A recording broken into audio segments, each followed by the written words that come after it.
has been reported. The current time is 9:09 a.m. Eastern Standard Time. Here is a special message from the National Weather Service for the following county: Allegheny, North Carolina, and the following counties in Virginia: Carroll and Grayson. Wind advisory in effect from 7 a.m. Friday to 1 p.m. Saturday. What? Southwest winds 20 to 30 miles per hour with gusts up to 50 miles per hour expected. Where? Portions of northwest North Carolina, southwest and west central Virginia and southeast West Virginia. When? From 7 a.m. Friday to 1 p.m. Saturday. Impacts: gusty winds could blow around unsecured objects. Tree limbs could be blown down and a few power outages may result.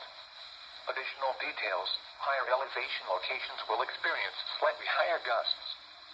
Use extra caution when driving, especially if operating a high-profile vehicle. Secure outdoor objects. Now here is the hazardous weather outlook for central